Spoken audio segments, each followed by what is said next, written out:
ایک میں بڑی مزے کی بات آپ سے کہوں کہ یہ جو کانسیپٹ ہے نا ریٹائرمنٹ کا، یہ اسلام میں نہیں ہے. اکثر لوگ کہتے ہیں نا کہ بس جی میں نے ساری کام کر لیے، نوکری کر لی، گھر بنا لیے، بچوں کی شادیاں کر لیں، اب بس میں تو ریٹائرڈ زندگی گزار رہا ہوں. تو اسلام ہمیں کبھی ریٹائرڈ زندگی کی طرف نہیں لے کے جاتا. اسلام ہمیں یہ بتاتا ہے کہ ہر دن کو ایسے گزارنا ہے کہ آپ پھر کچھ کر رہے ہیں، جب تک اللہ تعالیٰ نے جو جو استطاعت دیا اس کے مطابق کچھ نہ کچھ کر رہے ہیں. جیسے کبھی کبھی جب میں اپنے آپ کو دیکھوں اور اگر میں یہ سوچوں کہ پتہ نہیں اب کتنی زندگی رہ گئی ہے اور بس اللہ تعالیٰ کچھ کروا دے، ایسے وہ جسے کہتے ہیں جملہ بولوں، تو وہ پھر کچھ خاص کرنے کو دل نہیں چاہتا. وہاں پہ نا لگتا ہے جیسے فل سٹاپ سا لگ رہا ہے. لیکن جیسے میں یہ سوچوں اگر اللہ تعالیٰ نے مجھے 20 سال اور دیے، اگر دیے، مجھے تو نہیں پتا نا، ہو سکتا ہے اگلا منٹ بھی نہ ہو میرے پاس، اور ہو سکتا ہے میرے پاس 20 سال ہو. تو پچھلے 20 سال میں جو میں نے کیا ہے، اور الحمدللہ میرے پاس اتنا تجربہ ہے، کیا میں اگلے 20 سال میں اس کام کو اور زیادہ ملٹی پلائی کر سکتی ہوں؟ تو آپ دیکھیں میرے اندر ایک جوش اور جذبہ آ جاتا ہے، اور میں پھر نا دوبارہ سے نا کچھ پڑھنا شروع کرتی ہوں، کچھ سیکھنا شروع دماغ میں نا آئیڈیاز آنا شروع ہو جاتے ہیں، یہ کر لو، اور ایسی کلاس شروع کرو، ایسے لوگوں سے بات کرو، اور انسان پھر دوبارہ سے ایک پرو ایکٹیو موڈ میں آ جاتا ہے اور دوبارہ سے چارج اپ ہو جاتا ہے. تو ہمیں کبھی بھی یہ نہیں سوچنا چاہیے کہ میں کچھ پتہ نہیں کر سکتی ہوں کہ نہیں کر سکتی. اسی طرح یہ بھی آپ اپنے آپ سے سوال پوچھیں، وہ 10 چیزیں جو آج میرے لیے بہت ریوارڈنگ ہے، میں کرنا پسند کرتی ہوں، یا مجھے ان سے اندر کی خوشی حاصل ہوتی ہے، جس میں آپ کے نماز ہوگا، قرآن کی تلاوت ہوگی، اپنی فیملی کے ساتھ ٹائم سپینڈ کرنا ہوگا، اپنی اچیومنٹس کے بارے میں سوچنا ہوگا، ایون کوئی گھر کا ایسا کام کرنا، باہر کمیونٹی میں جا کے کام کرنا، آپ کے والنٹیئر کتنے پروجیکٹس ہوتے ہیں، کسی کو کوئی کتنے لوگ پریشان ہیں آج کل، اسپیشلی کووڈ کی سچویشن کی وجہ سے کتنے لوگ پریشان ہیں، اور پھر ماشاءاللہ آپ لوگ ہر وقت اتنے پروجیکٹس پہ کام کر رہے ہوتے ہیں، ان کے بارے میں سوچنا. اور باقی لوگ جو اپنے اپنے گھروں میں اپنے اپنے علاقوں میں کام کریں، کتنی ریوارڈنگ چیزیں ہمارے پاس ہوتی ہیں جو ہمیں احساس دلاتی ہیں. یہاں سے اب آپ کو اپنے لیے کچھ لکھنا ہے، آپ کو دیکھنا ہے کہ میرا ویژن کیا ہے کسی بھی کام کو کرنے کے معاملے میں. ویژن یہی ہے نا کہ وہ جو میں نے سینٹر میں پرنسپل رکھا ہے، میں کہاں اپنے آپ کو دیکھتی ہوں. اس دنیا تک نہیں ہوتا ویژن وہ ہوتا ہے جو بس چلتا چلا جاتا ہے، آگے تک جاتا ہے، آخرت تک جاتا ہے. اسی طرح میرا مشن کیا ہے، میں پھر کر کیا رہی ہوں اس وقت. میں نے اپنا 1 سال کا مشن، 2 سال کا، زندگی کا کیا مشن رکھا ہوا ہے، میں نے کیا کرنا ہے. جیسے وہی بات ہے کہ کسی کا مشن صرف گھر بنانا ہے، کسی کا مشن اپنے بچے کی اچھی نوکری اور اس کی جاب دلوانا ہے، اور کسی کا مشن اللہ کو راضی کرنا ہے. اور اس مشن کو پھر میں نے گولز میں کنورٹ کیا. کیا میں نے کچھ گولز بنائے ہوئے ہیں اس کے لیے؟ یہ سوال آپ کو اپنے آپ سے ہر وقت کرنے چاہیے. اور جیسے لوگ نیو ایئر سیلیبریشن تو بہت کرتے ہیں نا، لیکن کیا ان کو ہیبٹ 2 کے بارے میں پتا ہے؟ اس وقت دنیا میں جتنے لوگوں نے نیو ایئر منایا ہے اور اتنے پٹاخے چلا چلا کے ساری رات ہماری نیند خراب کی ہے، ان سے اگر پوچھا جائے کہ جی ہیبٹ 2 بتا دیں، اچھا یہ بتا دیں کہ پرنسپلز کیا ہونے چاہیے، یہ بتا دیں کہ آپ کا اگلے سال کا ویژن، مشن اور گولز کیا ہیں، تو وہ آپ کو بلینک دیکھیں گے اور سوچیں گے کہ توبہ کیسی عجیب ہیوی ٹاک کر رہے ہیں. اس وقت ہمیں انٹرٹینڈ ہونا چاہیے، اس وقت تو ہمیں اپنی لائف کو انجوائے کرنا تھا، یہ کیسی باتیں کر رہے ہیں. But that's the reality. جو عقل مند لوگ ہیں انہوں نے اسی طرح سے کام کیا ہے، ان چیزوں پہ انویسٹ کیا ہے جن پہ کرنا چاہیے. ہیبٹ 2 کو فیملی کے ساتھ ہم اب کیسے دیکھیں گے؟ ایک ہماری یہ ڈیسٹینیشن اور کمپس ہمارا جو ہے ہمارے پاس ہونا چاہیے. بات یہ کہ ہیبٹ 2 کا ایک بڑا امپاورنگ قسم کا ایسپیکٹ ہوتا ہے کہ جب آپ فیملی کے بارے میں آپ کی اویئرنیس ہونی چاہیے. ہمیں اپنے آپ کو ایز اے فیملی دیکھنا پتا ہونا چاہیے کہ میرے فیملی کے کیا ڈائنامکس ہیں. ہیبٹ 2 آپ کو بتائے گی کہ میں نے سینٹر میں تو وہی بات اللہ کی رضا رکھنی ہے، یا جیسے سورۃ تحریم کی آیت ہے کہ قوا انفسکم واہلیکم نارا، کہ اپنے آپ کو اور اپنے گھر والوں کو جہنم کی آگ سے بچانا ہے. لیکن اس کے لیے پاتھ کیا ہوگا، اس کے لیے ڈائریکشن کیا ہوگی، اس کے لیے پرپس کیا ہوگا، اس کے لیے ویژن، مشن، گولز میں نے کیا سیٹ کیے ہوں گے، اس میں میں نے اسٹرینتھ کو کیسے دیکھا ہوگا، اس میں میں چیلنجز کو کیسے دیکھتی ہوں. کیا میں صرف پریشان رہتی ہوں یا سرکل آف انفلوئنس میں لا کر ان ساری باتوں کو سوچتی ہوں کہ ان کے اوپر میں نے کام کیسے کرنا ہے. اسی طرح فیملی کی کانشینس جو ہے، فیملی کا مورل ویلیو میں کتنی کلیئرٹی ہے. اچھا یہاں پر آپ میں سے اسپیشلی جن کے بچے ٹین ایج میں یا ذرا بڑے ہوں گے، ضرور ایسے سوال آئیں گے. وہ پتہ ضرور کچھ نہ کچھ چیزیں اٹھاتے رہتے ہیں بچے، ایکسپیریمنٹیشن کرتے رہتے ہیں. تو ہمیں نا یہ جو 14 سال سے لے کر 18-19 سال تک کی عمر ہے نا، اس میں یہ دیکھنا ہے کہ ہمارے بچے ایک کشتی میں بیٹھے ہوئے ہیں اور جیسے طوفان میں وہ کشتی ہے، اور ہم نے بس دعاؤں کے ساتھ، اللہ کی مدد کے ساتھ، اور جو طریقے ہیں کشتی کو طوفان سے نکالنے کے جو اسکلڈ لوگ بتاتے ہیں، اس طرح سے ان کو وہاں سے سیل تھرو کروانا ہے. اور یہ یاد رکھنا ہے کہ اگر اللہ نے چاہا تو وہ کشتی سیل کرے گی، نہیں تو ڈوب جائے گی. ہم نے بس اپنی جو کوشش پوری ہے اس کو کرنا ہے، اور پینک میں نہیں آنا. پینک میں آنے سے آپ کبھی بھی سرکل آف انفلوئنس میں نہیں رہتے، آپ سرکل آف کنسرن میں چلے جاتے ہیں. سرکل آف کنسرن میں جائیں گے تو پھر آپ کو ہر وقت یہ فکر ہوگی کہ لوگ کیا کہیں گے. اگر آپ سرکل آف انفلوئنس میں رہیں گے تو لوگ جو مرضی آپ کو کہیں، آپ وہ کام کر رہے ہیں جو کہ ضروری ہوتا ہے. یہاں سے ہم کریٹ کرتے ہیں سائنرجی. یہاں سے ہم کیا کرتے ہیں، ہم اکٹھے آتے ہیں، ہم ایشوز کو دیکھ پاتے ہیں، ہم دیکھ پاتے ہیں کہ ہماری فیملی میں کون ان سے ایگری کرتا ہے، کون ڈس ایگری کرتا ہے، کس کے ساتھ ہم نے کیسے معاملات کرنے ہیں، آگے کیسے بڑھنا ہے. یہ پرپز آف ڈائریکشن ہی ہمیں پھر وہ سارا کچھ سکھاتا ہے. اور پھر ہماری ایک سوشل ول ہوتی ہے جس میں ہم مل کر اپنی فیملی میں اس چیز کو پریکٹس کرتے ہیں. کیونکہ اکثر پیرنٹس سے یا لوگوں سے جب میں بات کرتی ہوں تو میں یہ دیکھتی ہوں کہ وہ اسی پوائنٹ پہ لاسٹ ہوتے ہیں. کووڈ سے پہلے ایک دو جگہ کچھ کانفرنسز تھی، تو وہاں پر جو کاؤنسلنگ بوتھ تھا وہاں پر میں موجود تھی. تو میں نے یہ بہت نوٹ کیا کہ میرے پاس بہت پڑھی لکھی بچیاں آئیں، جاب کر رہی تھیں، بڑی انڈیپینڈنٹ تھیں، ارننگ اچھی تھی. وہ کہتی ہیں ہمیں اپیرنٹلی کوئی چیلنج نہیں ہے، لیکن وی آر لاسٹ. ہمیں یہ نہیں سمجھ آ رہی کہ what's the purpose of life. یعنی ہم جب ڈیلی اٹھتے ہیں تو ہم اپنے آپ سے پوچھتے ہیں کہ why am I even making an effort to get up in the morning. میں اٹھ کیوں رہی ہوں، مجھے فائدہ کیا ہے، میں کیوں یہ کام کر رہی ہوں. تو میں نے ان سے تقریباً ہر ایک سے جنہوں نے مجھے یہ بات کہی ایک ہی سوال پوچھا، آپ نے کبھی اپنی زندگی میں قرآن کی کلاس میں اپنے آپ کو جیسے پکا قرآن کا اسٹوڈنٹ بنایا ہے؟ تو انہوں نے مجھے ایسے دیکھا کہ جیسے میں کوئی ان کو عجیب سی کہانی سنا رہی ہوں. تو انہوں نے کہا کہ نہیں، مطلب اس طرح نہیں، ہاں کبھی کبھار جیسے آنا جانا کسی ایسی گیدرنگ جو ہوتی ہے اس میں ہو جاتا ہے. تو میں نے ان کو یہی کہا کہ آپ اپنے آپ کو پکا قرآن کا اسٹوڈنٹ بنا لیں.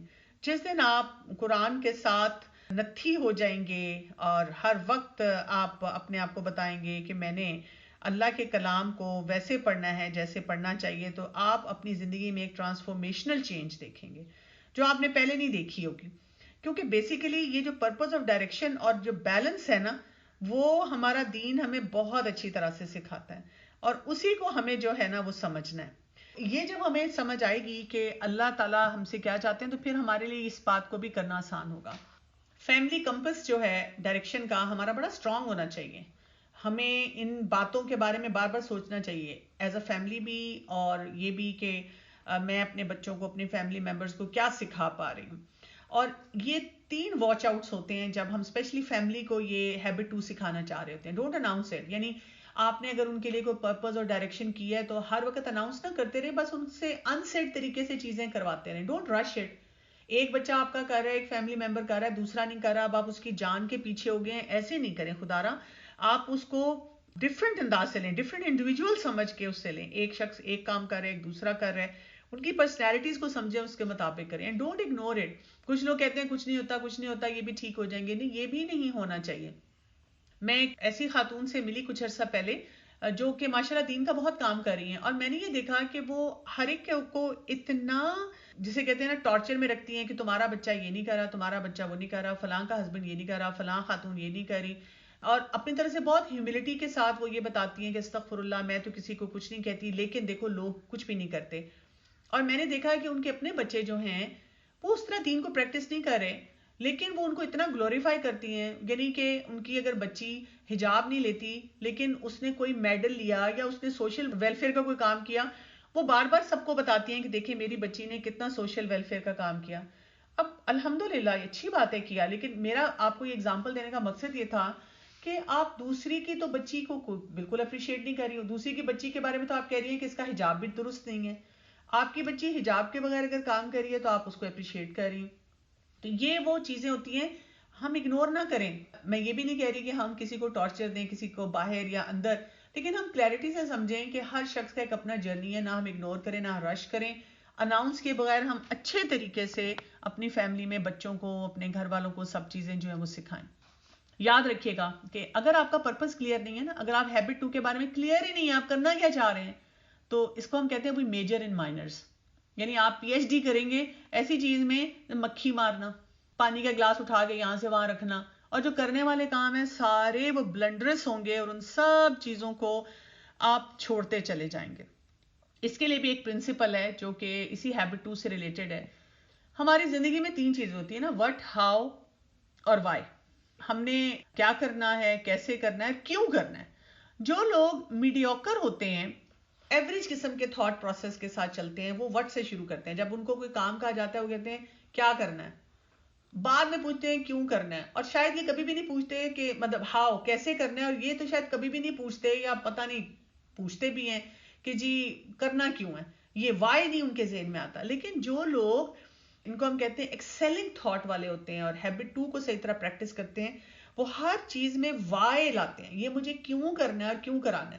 ایون آپ کے بچے کی کالج ڈگری, آپ کی جاب, آپ کا کرنا, آپ کا آنا, آپ کا ہر چیز میں وائی پہلے ہوتا ہے, پھر ہاؤ آتا ہے اور پھر وٹ آتا ہے.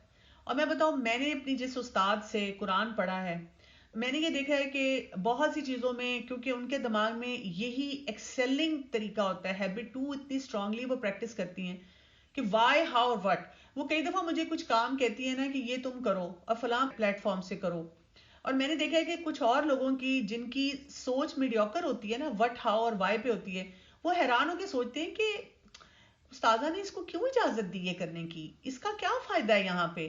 لیکن مجھے پتا ہوتا ہے کہ ایک انسان جس کی ایکسیلنگ تھاٹ ہے وہ اس وجہ سے مجھ سے یہ کام کروا رہا ہے. تو یہ بھی ایک بہت بڑا فیکٹر ہوتا ہے, کیونکہ ہم نے جس چیز کے بارے میں سوچنا ہوتا ہے اس کے بارے میں جب ہم نہ سوچیں تو obviously پھر ہماری وہ سوچ اس طرح نہیں چلتی. تو ہم جو ہیں اگر یہ کام کریں نا کہ وائی, ہاؤ اور واٹ, تو ہیبٹ 2 بھی ہم بڑی اچھی طرح پریکٹس کریں گے. اسی طرح ہمیں یہ بھی پتا ہونا چاہیے گول سیٹنگ کے لیے ہمیں اسمارٹ وہ گولز رکھنے ہوتے ہیں, specific, measurable, attainable, relevant and time bound. اس میں اب آپ کو ایک ٹاسک اور بھی دے رہی ہوں. ایک میں نے ٹاسک وہ دیا ہے کہ آپ نے وہ جو کوسچنز اپنے سارے ان کو انالائز کرنا ہے. آپ ایسے کریں کہ اپنے لیے 1 to 3 گولز رکھیں اور اسٹک ٹو دیم. یہ گولز آپ کے دن کے بھی ہو سکتے ہیں, آپ کے ویک کے بھی ہو سکتے ہیں, آپ کے اگر بڑے والے گولز ہیں تو پورے سال کے بھی ہو سکتے ہیں, مہینوں پہ بھی جا سکتے ہیں. کہا یہ جاتا ہے کہ اگر آپ 4 to 10 گولز رکھیں گے تو you will only achieve 1 to 2. اور ایکسپرٹس یہ کہتے ہیں کہ اگر آپ 10 سے زیادہ گولز اپنے لیے رکھیں گے تو آپ میڈیوکر پرفارمنس دیں گے. تو یہ بہت ضروری ہے کہ ہم اپنے گول سیٹنگ بھی جو کریں تو ہم 1 سے 3 گول رکھیں اور ان کو پورا کریں, اور وہ جس کو ہم کہتے ہیں نا slow and steady wins the race. تو یہاں پر یہ والا کانسیپٹ ہے جو کہ ہیبٹ 2 کے ساتھ ہمارے پاس جاتا ہے, جس سے کہ آپ کو بہت سی جو گائیڈ لائن ہے نا وہ کلیئر ہونا شروع ہو جاتی ہے, آپ کو سمجھ آتی ہے کہ آپ نے کیا کرنا ہے. ہیبٹ 2 جو ہے یہ تھوڑی سی کیونکہ تھاٹ پروسیس سے ریلیٹڈ ہماری زیادہ ہوتی ہے, تو اس لیے اس کے اوپر کام کرتے ہوئے مجھے پرسنلی یہ لگتا ہے کہ آپ قرآن کے اسٹوڈنٹ ہو اور عقیدہ آپ کا اسٹرانگ ہو تو آپ کو بہت فیسیلیٹیشن ہو جاتی ہے, آپ کو سمجھ آ جاتی ہے کہ آپ نے کیسے آگے چلنا ہے. How to teach children to decide their centre in different stages of their life. بہت امپورٹنٹ سوال ہے آپ کا. اگر ہم بچوں کو بنیاد اسٹرانگ دیں, مثلاً پہلی بات تو یہ کہ جس طرح میں نے آپ کو ڈفرینٹ سینٹرز بتائے ہیں, اگر آپ اپنے بچوں کو یہ بتائیں کہ یہی دیکھ لیتے ہیں جیسے کہ یہ سکھانا شروع کریں پہلے کہ ڈفرینٹ سینٹرز سے ہماری سیکیورٹی, ہماری گائیڈنس, ہماری پاور اور وزڈم پہ کیا اثر ہوتا ہے, اور ان سے پوچھیں. ایک ہوتا ہے ان کو بتانا, مثلاً آپ نے بتایا کہ اچھا اگر ہم بہت زیادہ پیسے کے بارے میں سوچنا شروع کریں تو کیا ہوگا, اگر فرض کریں ہمارے پاس پیسے نہیں ہیں تو ول بی فیل سیکیور, اور کیا یہ گارنٹی ہے کہ ہمیشہ پیسے رہیں گے؟ نہیں. اچھا گائیڈنس میں ہم کیا کریں گے, ہم مثلاً اگر آپ کے سامنے ایک سچویشن آتی ہے کہ یہ اتنے پیسے ہیں اور آپ کو لگتا ہے یہ حرام ہے, اور بہت تھوڑے پیسے ہیں, 10 سال تک آپ کے پاس وہ حلال ہے, تو جو شخص ہر وقت پیسے کے بارے میں سوچے گا وہ کیا کرے گا, کیا فیصلہ کرے گا؟ وزڈم بھی اسی طرح, پاور بھی. تو آپ اس طرح سے ان کو براڈر بیس دیتے ہیں کہ ان کو ہر چیز سکھاتے ہیں. بچے آپ سے بحث بھی کر سکتے ہیں, بچے آپ سے بہت ساری ایسی ڈسکشن میں بھی جا سکتے ہیں. پیرانوائڈ نہ ہو جائے کریں, فوراً اگریسو نہ ہو جائے کریں, بس آپ نے تھاٹ دینی ہے. پھر آپ نے ان کو کہنا ہے کہ چلو اس کے بارے میں کچھ ریڈ بھی کر لیتے ہیں. اسپیشلی اگر پیرنٹس ذرا ریلیجس ہوں تو ہمارے بچے کہتے ہیں کہ اف اللہ آپ تو بس کیونکہ یہی سوچتی ہیں اور ایسے ہی کرتی ہیں، تو آپ ان کو بتا سکتے ہیں کہ چلو ہم کوئی دنیا کی کتاب اٹھا کے پڑھ لیتے ہیں، اور ہم کوئی بیسک جو یعنی کہ لوگ جو ایکسپرٹس کہتے ہیں، اکانومی کے ایکسپرٹس کہتے ہیں، یا مٹیریلزم کے اوپر نیٹ میں کیا لکھا ہے، ہم وہ چیزیں پڑھتے ہیں. بس آپ نے تھاٹس دینی ہوتی ہیں ان کو، اور وہاں سے پھر آپ آہستہ آہستہ ان کو پرنسپلس پہ لانا شروع کرتے ہیں. اور بچوں کی پرسنالٹی کو بھی آپ نے سمجھنا ہے، اور بچوں کی اس وقت کی ضرورت کو بھی سمجھنا ہے، اس سے بھی آپ کو کافی کچھ سمجھ آئے گی. تو ڈفرینٹ سٹیجز پہ آپ اسی طرح سے گائیڈ کر سکتے ہیں کہ آپ ان کو بس تھاٹ دیتے جائیں، سمجھاتے جائیں. پھر آپ دیکھیں گے کہ ایک وقت آئے گا کہ انشاءاللہ ان کو سمجھ آئے گی. اور اس میں یہ بھی ہے کہ دعائیں بہت زیادہ کریں کہ اللہ تعالیٰ ان کے دل کو کھولیں. What about our elders, بزرگ, their values and principles are preset, how to deal with them. اس میں یہ ہوتا ہے کہ جب آپ کے اپنے اندر کلیئرٹی ہوتی ہے نا، تو پھر آپ کو یہ پتا چلتا ہے کہ کہاں پر میں نے ان کی بات کو سن لینا ہے اور اس کے مطابق فیصلہ کرنا ہے، اور کہاں پر میں نے ان کی بات سے اگر میں ایگریڈ نہیں ہوں تو پھر میں نے وہاں پر ایک کچھ سٹینڈ لینا ہے. اور پھر سٹینڈ لینے کے لیے آپ پرو ایکٹیویٹی کو استعمال کرتے ہیں. مثلا اگر آپ کے فیملی والے جیسے دیکھتے ہوں کہ کوئی شادی آ رہی ہے، ٹھیک ہے، خوشی غمی ہے، خوشی غمی کے موقع پر ان کو کسٹمز کو، ریچولز کو بہت مانتے ہیں. اب آپ نے ہیبٹ 2 پریکٹس کرنی شروع کی. ہیبٹ 1 کرنے کے بعد یا آپ ہیبٹ 2 پہ آئیں گے نا، تو ہیبٹ 2 پریکٹس کرنی شروع کی تب آپ کو سمجھ آیا کہ یہ فلاں قسم کا ختم یا فلاں ایکٹیویٹی نہیں کرنی چاہیے کیونکہ یہ ٹھیک نہیں ہے. ٹھیک ہے، اسلامک پرسپیکٹو سے یہ ٹھیک نہیں ہے، تو اس کو ہمیں نہیں پریکٹس کرنا چاہیے.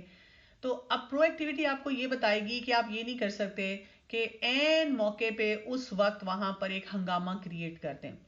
اگر شادی ہے، شادی کے لیے ظاہر ہے 2 مہینے، 4 مہینے، 8 مہینے، 10 مہینے تو پہلے آپ نے ڈیسائیڈ کیا ہوا ہوگا نا، تو آپ اس کے مطابق ان کے ساتھ بات چیت شروع کر دیں اور ان کو لاجیکلی جو صحیح کانسیپٹ ہے اس کی طرف لے کر آئیں. اسی طرح سے اگر فرض کریں کوئی غمی کا موقع ہے، جیسے مجھے یاد ہے کہ کچھ عرصہ پہلے کسی کی ڈیتھ تھی، تو وہاں انہوں نے مجھے دعا کے لیے بلایا. جب میں وہاں گئی تو وہی لوگ بیٹھ کے قرآن پڑھ رہے تھے، تو میں نے کچھ بھی نہیں کہا، اور میں نے جا کر ٹاک دی اور میں نے صدقہ جاریہ پہ بات کی. اور اس پہ میں نے صرف یہ بات کی کہ دیکھیں جو آپ لوگ قرآن پڑھ رہے ہیں، جب میں نے اینڈ میں ٹورڈز دا اینڈ ان کو کہا کہ قرآن پڑھنے سے یہاں پہ کیا فائدہ ہوگا. اب وہ کئی خواتین تھیں جو ایک دم تھوڑی الرٹ سی ہو گئی کہ یہ اب ہمیں روکے گی کہ اس کا کوئی فائدہ نہیں اور یہ بالکل نہیں کرو. تو میں نے ان سے کہا کہ قرآن پڑھنے کا یہ فائدہ ہے کہ دل کو سکون ملتا ہے. قرآن پڑھنے کا یہ فائدہ ہے اگر ہمیں ترجمہ آتا ہو، ہمیں یہ پتا چلتا ہے کہ ہمارا مقصد حیات کیا ہے، ہمیں یہ پتا چلتا ہے کہ دنیا کی زندگی تو ٹیمپرری ہے. پھر یہ کہ قرآن پڑھنے کے بعد دعا قبول ہوتی ہے. تو اگر آپ قرآن پڑھتے ہیں اور پھر آپ دعا مانگتے ہیں تو وہ قبول ہوگی. لیکن اگر آپ میں سے کوئی یہ سوچے کہ یہ قرآن ان تک چلا جائے گا تو ایسے نہیں جائے گا. ہاں اگر یہاں پہ ان کے بچے بیٹھے ہوئے ہیں جن کو ان کے والدین، یہ جو گھر والے تھے جس کی بھی ڈیتھ ہوئی ہے، وہ کہتے تھے کہ قرآن پڑھا کرو، تو یہ پھر ان کے لیے صدقہ جاریہ ہوں گے اور وہ ان تک جائے گا. تو آپ پھر ایک اچھے انداز میں اس کو کور کروا دیں گے اس بات کو. ادروائز یوزلی ہوتا یہ کہ ہم کیونکہ ایک دم سے پھر وہ فتوے دینا شروع کر دیتے ہیں تو پھر مسئلے حل نہیں ہوتے.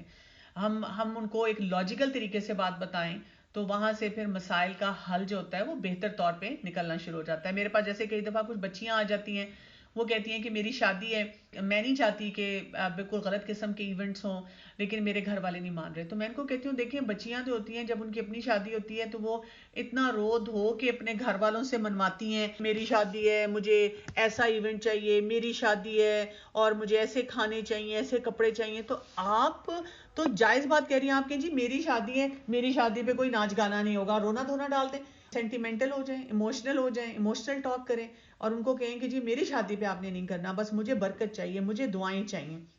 مجھے خود پرسنلی یاد ہے ہماری فیملی میں ایک بچی تھی اور وہ سب بیٹھے ہوئے تھے کچھ نہ کچھ ایکٹیویٹی کرنے کے لیے، انہوں نے مجھے دعا کے لیے بلایا. تو میں نے دعا کرنے کے بعد اینڈ میں صرف ایک بات کی، میں نے کہا اس بچی کو دیکھیں آپ میں سے کس کس کو اس سے محبت ہے، ہم اس کی محبت میں یہاں کے بیٹھے ہیں نا، obviously جتنی اس کی فرینڈز اور رشتہ دار سب نے کہا ہمیں یہ بہت پسند ہے. تو میں نے کہا اس وقت اس کو کس چیز کی سب سے زیادہ ضرورت ہے جو ہم اس کو دے سکتے ہیں. تو کسی نے کہا دعائیں. تو میں نے کہا اچھا اگر ہم زور سے 3 گھنٹے لگا کے گانا گائیں گے، میوزک لگائیں گے، ناچ کریں گے، اس کو فائدہ ہوگا اس کی شادی شدہ زندگی میں؟ تو ظاہر ہے سب شرمندہ سے تھے کہ نہیں ہوگا.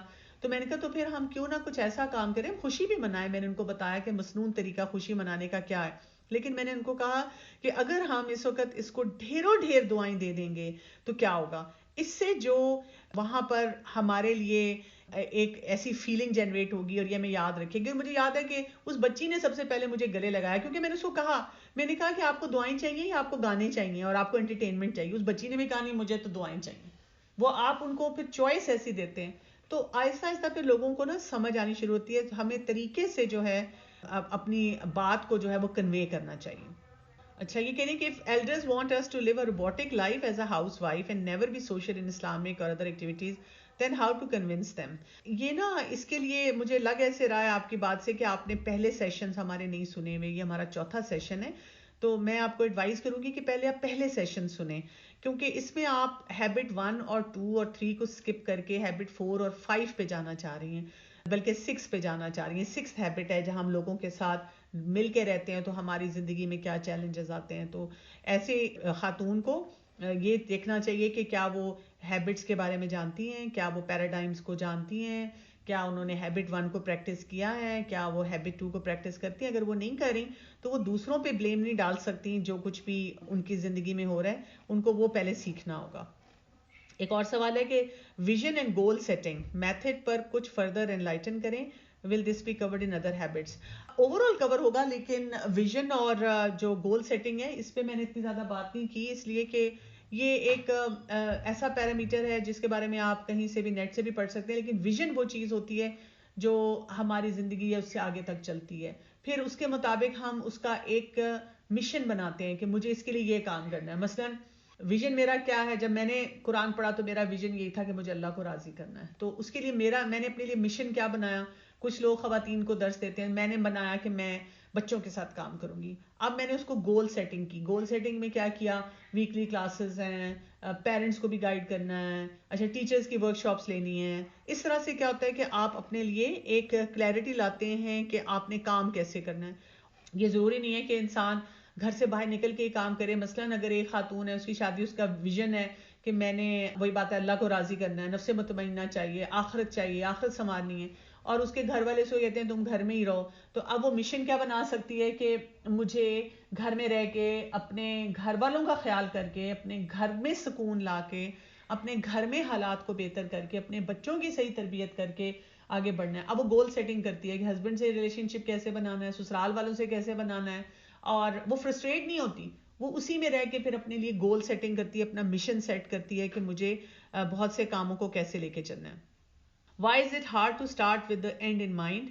More real life examples please. Begin with end in mind اس لیے hard ہوتا ہے کہ ایک تو مجھے اگر آپ پوچھیں, ہم نے قرآن کو اس طرح سے پڑھا نہیں ہوتا, اس طرح سے سمجھا نہیں ہوتا, کیونکہ قرآن پڑھنے سے ہمارا ایک تو begin with end in mind آسان ہو جاتا ہے.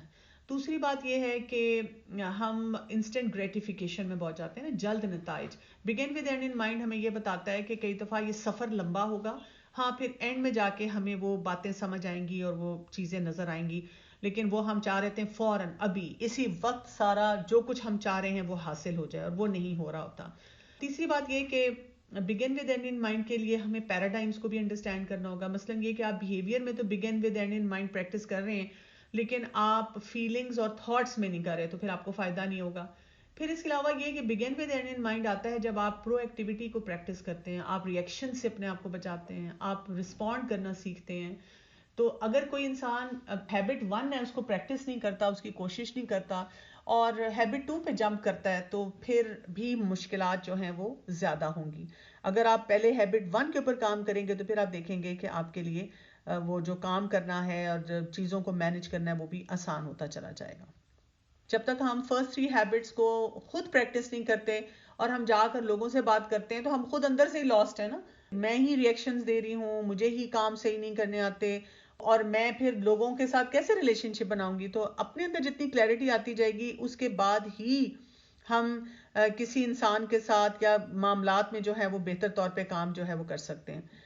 سبحانک اللہم و بحمدک اشہد ان لا الہ الا انت استغفرک و اتوب الیک. السلام علیکم و رحمۃ اللہ وبرکاتہ.